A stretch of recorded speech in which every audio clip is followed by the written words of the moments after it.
Hi friends, Shri Lakshmi Narasimhaswamy వారి దేవస్థానం మంగళగిరి, గుంటూరు జిల్లా. పానకాల లక్ష్మీ నరసింహస్వామి స్వయంభువు. గర్భగుడిలో ఆయన మూర్తి కనబడదు. తెరిచిన నోటితో ఉన్న ముఖాన్ని దర్శించుకోవచ్చు. దేవుని ముఖానికి వెండి తొడుగు ఉంటుంది. ఆలయం నిత్యం మధ్యాహ్నం వరకు మాత్రమే తెరిచి ఉంటుంది. రాత్రి సమయంలో దేవతల పూజలను స్వామి అందుకుంటారని భక్తుల విశ్వాసం. స్వామికి పానకాన్ని శంఖం ద్వారా అర్పిస్తారు. పానకాన్ని శంఖంతో స్వామికి సమర్పించుకున్నప్పుడు కొంత భాగాన్ని మాత్రమే పానకాన్ని స్వామి స్వీకరిస్తారు.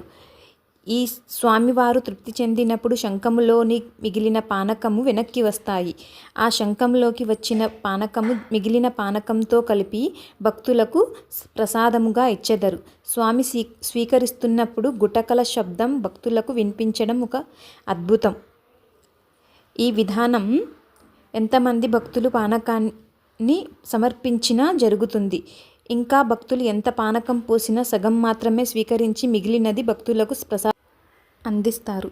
కృతయుగంలో అంజనాద్రిగా, త్రేతాయుగంలో తోతాద్రిగా, ద్వాపర యుగంలో ముక్తాద్రిగా, కలియుగంలో మంగళాద్రి, ఆపై మంగళగిరిగా బాసిల్లుతూ భక్తుల పాపాల్ని కడిగివేస్తుంది. Please like, share, subscribe.